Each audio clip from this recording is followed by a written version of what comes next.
My name is Sam Bass. I'm a Chief Emeritus of the Nansemond Indian Nation, which is one of the 8 tribes that was recognized in the state of Virginia federally. I'm going to be telling a story of my father and I was about 12 years old, and so my father carried me hunting, deer hunting. We went to the Dismal Swamp where my relatives had done quite a bit of hunting in the Dismal Swamp.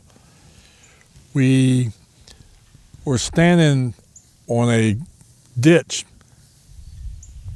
that had been dug by slaves in the past. All these ditches are drainage ditches in the Dismal Swamp.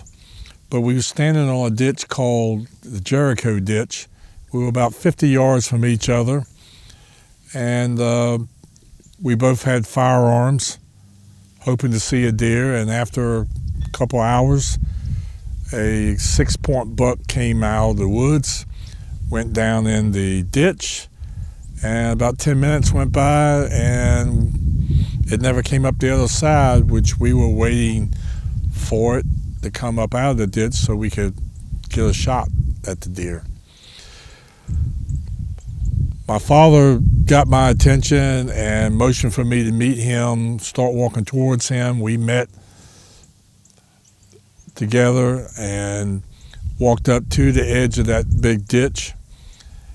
And we didn't right at first, we didn't see anything, and it's like the deer vanished. But then after looking closer, the deer's antlers were sticking up out of the water, and following his antlers out of the water, you could see his nose sticking up out of the water, and his eyes were submerged. But his nose, and he was breathing through his nose, and his antlers were sticking up. So,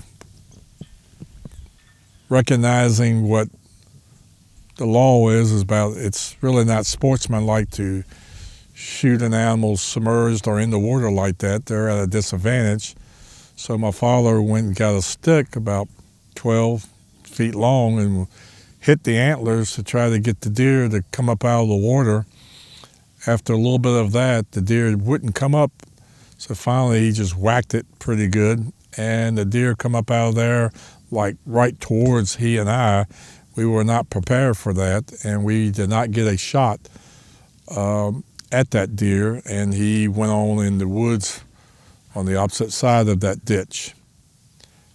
So we continued our hunt, and about 2 hours later, a female deer, a doe, came out of the woods, and my father was able to take that doe. We went ahead and field dressed that deer and packed the meat in a backpack and carried the meat out to be taken home and used for family meals until it was gone.